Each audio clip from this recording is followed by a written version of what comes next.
So this is our third lab that we're going to review, and it is called Darwin Finches. Basically, Darwin was a scientist who studied finches. He studied 13 species of finches and that lived on the 24 Galapagos Island. Now these islands are very different in terms of what food is found there, and he basically came up with a theory called natural selection. In his theory, there was one specific species and all of the other species basically originated from that one species. Now here are some of the different types of finches that are found. There is the vegetarian tree finch, there is a large insectivorous tree finch, the small insectivorous tree finch, the woodpecker finch, the warbler finch, the cactus ground finch, the sharp-beaked ground finch, the small ground finch, the medium ground finch, and the large ground finch. Now, if we go into the first circle, it basically tells us, they categorize it as three. From the woodpecker finch to the vegetarian tree finch, basically live on trees. The warbler finch lives in water, and the ground finches are from the cactus finch, the sharp-beaked, the small ground, medium ground, and large ground. Now, when we start looking at their beaks, they say that the vegetarian finch has a parrot-like bill, whereas the large insectivorous, the small insectivorous, has grasping bills. Probing means there is a fine pointed end of their bill, and these three species have that type of probing bill. And then there's a crushing bill, which these other species have. And then finally, the inside of this circle have what their diet is. For example, the vegetarian finch only eats fruits. The insect eaters are those that have grasping bills and probing bills. The cactus eater is only one species, and then the seed eaters have more of a crushing bill, and they live on ground. So if we choose one specific finch, for example, the cactus ground finch. The cactus ground finch have probing bill and it lives on ground. We can choose another. The vegetarian tree finch eats fruits, it has a parrot-like bill, and it lives on trees. So that's basically how to read this diagram, and this is one of the diagrams that are most likely to be in your exam. So these are some of the finches that are found on the Galapagos Island. So this video was taken in the Galapagos Island, and this is one type of finch, and basically, as you can see, it's mostly found on the ground.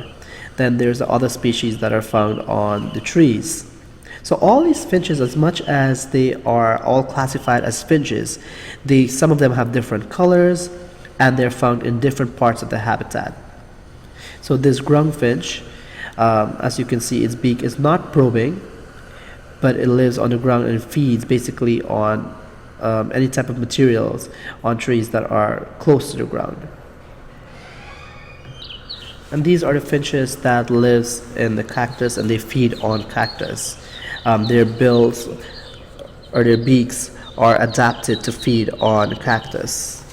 So just think about the different colors, the different beak types, but they all basically originated, according to Darwin, from one species in a process called natural selection. So we're going to basically look in this lab at 4 different species of finch, finch A, B, C, and D, and we're basically going to look at which of the beak is better adapted to feed on small seeds. Is it 1, 2, 3, or 4? So when we did our experiment, we did 4 trials, and the number of seeds that we collected were 26, 27, 23, 28. We took the average of that, and group A could pick up 26 seeds. Group B, when we did the beak type that could pick seeds up, we had 15, 18, 19, 19, and 8. So the average basically was 18, which is a smaller number of seeds. Group C average was 14, and group D was 13. So of all the 4 types of finches, the first finch was better, had a better beak for picking up small seeds. So if we were to put all of these species of birds on a specific island, where there was plentiful amount of small seeds, the species that will most likely to survive is species 1 because its bill was better adapted for smaller seeds, and it will outcompete the other species. So we did a competition. We did a trial where we have two groups are picking up seeds at the same time, which is the species 1 and species 2. When we compared, we have an average of group A, or species 1, picking up 20 seeds, and species B, or group B, picking up 14. Again, species A, or group A, is the better competitor. So it will, through natural selection, they will have better advantage of feeding, they will mate, they will reproduce and produce more of their kinds, and the island will eventually have species A, or group A, being the dominant species because it's better adapted for feeding. We did also a comparison between C and D, and we found that C is better than D. Overall, A is the better competitor. So what characteristics would interfere with the feeding success? Basically, when they ask you this type of question, they're asking you like what basically could stop an animal from feeding, and it basically the size of the beak. If you have a probing beak, which is a fine long beak, it will be very difficult to pick up small seeds. Hence, the size of the beak matters. The length of the beak matters, and also the thickness and shape. So these are 4 factors that will inhibit an organism or inhibit a bird from picking up whatever type of seeds that it should for feeding. So how would 2 species occupy the same habitat? 2 species could occupy the same habitat if they occupy different niches. For example, the ground finch eat mainly plant food. The small tree finch eat mainly animal food. So both finches can live in the same place but different parts. If another type of finch, example, the sharp-billed ground finch, came into the area, competition may occur between the new finches and the native population. The best adapted finches will survive and reproduce. And again, this is in theory with natural selection. Those that are better adapted will survive and reproduce. Those that cannot adapt, they will die off.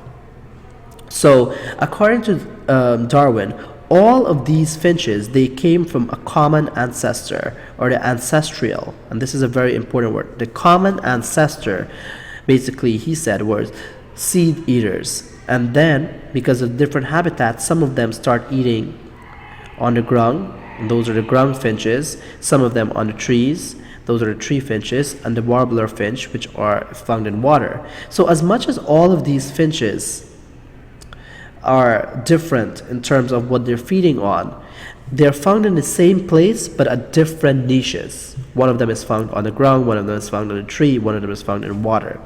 And then we have the cactus feeding ground finch and the ground finch. We have the vegetarian ground finch, and we have the insectivorous tree finch, So they all came, and this diagram shows you that all of them came from one, and they're all connected to the one ancestral tree finch.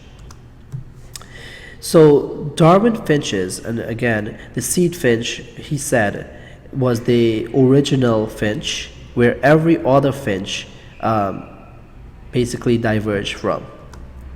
So evolution was based on natural selection. So why is it that we have so many different type of finches? Because of natural selection, where the organism that has a better variation and better competition allow them to be more successful. So what are these variations? Variation can be beak types. It could be coloration, the different colors they have, strength, and even aggressiveness. So those that have a better advantage will reproduce, and those that don't have the advantages and they have basically disadvantages, they will die off. And eventually you will find in that area the species that are more that have a better chance at competing for food.